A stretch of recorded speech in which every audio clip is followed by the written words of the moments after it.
السلام علیکم ورحمۃ اللہ وبرکاتہ۔ شب براءت کی کیا حقیقت ہے؟ کیا شب براءت بدعت ہے یا شب براءت کی واقعی میں حدیث سے کوئی فضیلت ثابت ہے؟ کیونکہ دو طرح کی تھنکنگ، دو طرح کی باتیں ہمارے معاشرے میں شب براءت کو لے کر کہی جاتی ہیں۔ ایک گروپ تو وہ ہے جو یہ کہتا ہے کہ شب براءت کی کوئی حقیقت ہی نہیں ہے، شب براءت بدعت ہے، شب براءت بے اصل ہے، شب براءت میں عبادت نہیں کرنا چاہیے، ہے نا، نہیں جاگنا چاہیے۔ ایک گروپ تو وہ ہے، اور ایک گروپ وہ ہے جو یہ کہتا ہے کہ شب براءت میں عبادت کرنا چاہیے، خوب جاگنا چاہیے، قبرستان بھی جانا چاہیے، حلوہ بھی بنانا چاہیے، اور گھروں کو سجانا بھی چاہیے، مسجدوں کو بھی سجانا چاہیے، اور ہر حال میں چاہے کچھ بھی ہو جائے شب براءت میں جاگو۔ شب براءت لیلۃ القدر سے بھی بڑی ہوئی فضیلت میں رات ہے نا۔ ایک گروپ یہ کہتا ہے۔ تو صحیح بات کیا ہے؟ آج جو باتیں میں آپ لوگوں کو بتانے جا رہا ہوں، انشاءاللہ یہ ویڈیو دیکھنے کے بعد جو کنفیوژن ہے آپ لوگوں کا وہ انشاءاللہ ختم ہو جائے گا۔ دیکھیے، پہلی بات تو یہ سمجھ لیں کہ شب براءت کی فضیلت حدیث سے ثابت ہے۔ تقریباً 10 صحابہ اکرام ہیں جن سے اس رات کے متعلق احادیث مبارکہ منقول ہیں، ہے نا۔ تو ان تمام احادیث کی روشنی میں یہ کہا جا سکتا ہے کہ شب براءت کی حقیقت ہے، شب براءت کی فضیلت ہے۔ جو لوگ یہ کہتے ہیں کہ شب براءت بدعت ہے اور شب براءت کی کوئی حقیقت نہیں ہے، وہ غلطی پر ہیں۔ ان کو اپنی اصلاح کرنا چاہیے اور ایک بار غور و فکر کرنا چاہیے۔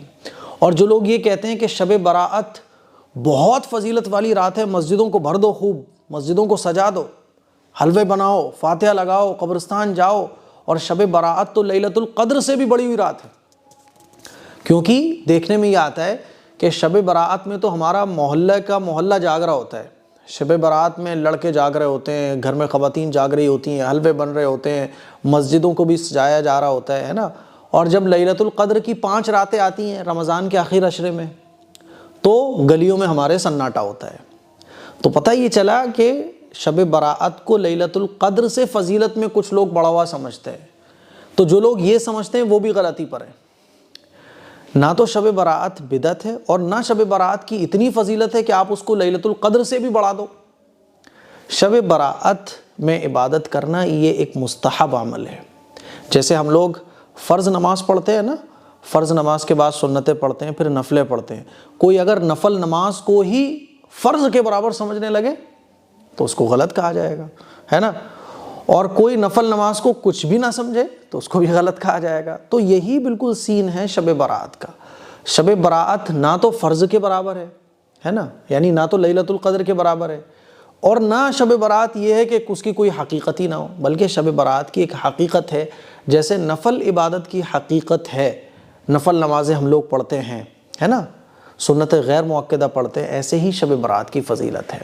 شب براءت کی کیا فضیلت ہے؟ آئیے کچھ حدیثیں میں آپ لوگوں کو سنانا چاہتا ہوں جس سے آپ کو پتہ چلے گا کہ شب براءت کی کیا فضیلت ہے۔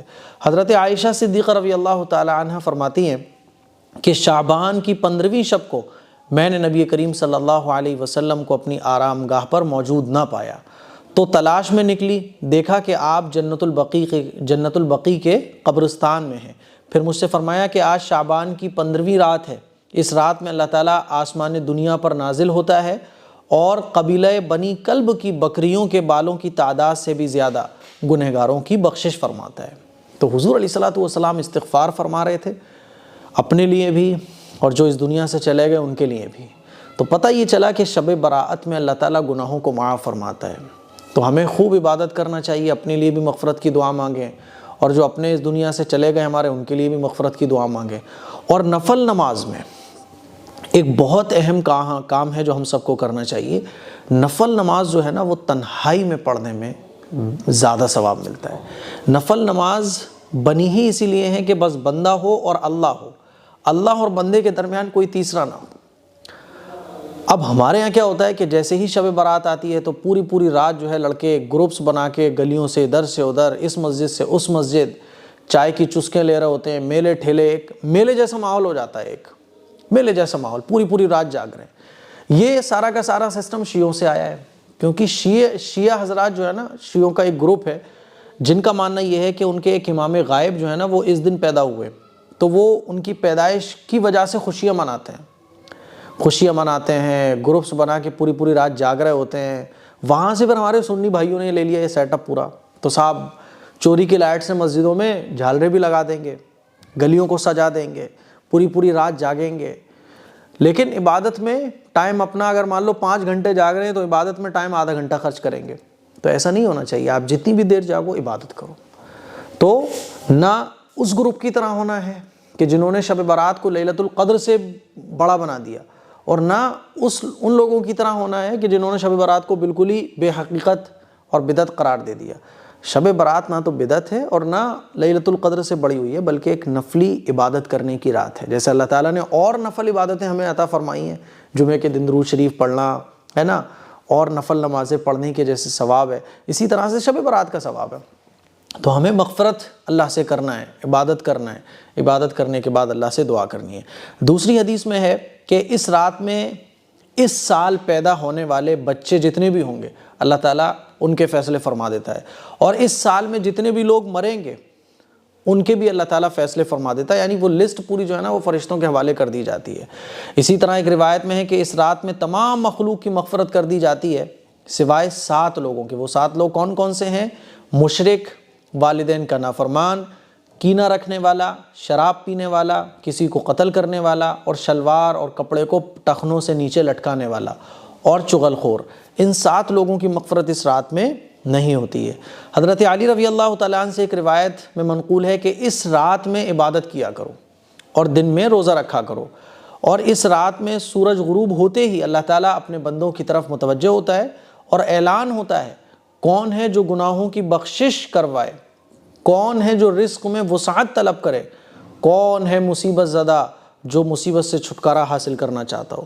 تو یہ تمام احادیث ہیں جن سے پتہ چلتا ہے کہ شب برات کی بہرحال ایک فضیلت ہے۔ اس فضیلت کو ہم جس لیول پر حدیث سے ہمیں فضیلت پتہ چلتی ہے اسی لیول پر ہم اس کی فضیلت کو رکھیں، ہے نا، نہ تو بالکل انکار ہی کر ڈالیں، نہ یہ ہے کہ اس فضیلت کو بڑھا کے ایک لیلۃ القدر سے بھی اوپر کا درجہ دے دیا جائے، یہ بھی غلط ہے۔ یہ ایک نفل ایک مستحب ایک فضیلت والی رات ہے جس میں عبادت کرنا مستحب ہے، تو ہم اپنے گھروں میں رہتے ہوئے تنہا مسجد میں جا کر بھی عبادت کر سکتے ہیں، گھر میں بھی کر سکتے ہیں۔ نفل عبادت میں بہتر یہ ہے کہ گھر میں آپ عبادت کیجئے، کیونکہ اللہ کے نبی صلی اللہ علیہ وسلم نے ارشاد فرمایا کہ اپنے گھروں کو قبرستان مت بناؤ۔ اس کا مطلب یہ ہے کہ فرض عبادت مسجد میں جا کے کرو، اور کچھ عبادت باقی کی جو نفل اور سنتیں ہوتی ہیں اور قرآن مجید کی تلاوت کرنی ہے وہ اپنے گھروں پر کرو، تاکہ تمہارا گھر عبادت سے خالی نہ رہے۔ تو میرے عزیز بھائیوں، میری بہنوں، اس رات میں ہمیں عبادت کرنا ہے، اور قبرستان بھی ہم جا سکتے ہیں۔ قبرستان جانا کوئی ضروری نہیں ہے۔ رسول اللہ صلی اللہ علیہ وسلم اپنی پوری زندگی میں شب برات تو ہر سال آتی ہے، لیکن حضور علیہ السلام صرف ایک مرتبہ قبرستان تشریف لے گئے۔ تو اس سے پتہ چلتا ہے کہ ایک مرتبہ بھی اگر کوئی چلا جائے زندگی میں تو اس سنت پر عمل ہو جاتا ہے، اور اگر آپ ہر سال جانا چاہو تو جا سکتے ہو، لیکن اس کو ضروری مت سمجھو، ٹھیک ہے۔ تو اس رات میں عبادت کرنا اور اس رات میں جتنے بھی اعمال عبادت کے ہم لوگ کرتے ہیں، قبرستان جانا، یہ تمام کی تمام چیزیں نفل درجے کی ہیں۔ اس کو فرض کے برابر نہ سمجھا جائے، ہے نا، اس کو اتنا بڑا چڑھا کے نہ بیان کیا جائے جیسے کہ لیلۃ القدر سے بھی زیادہ ہے یہ، ہے نا، اور اس کو بالکل بدعت بھی نہیں کہا جا سکتا۔ تو مجھے امید ہے کہ یہ تمام باتیں آپ کو اچھے طریقے سے سمجھ آ گئی ہوں گی۔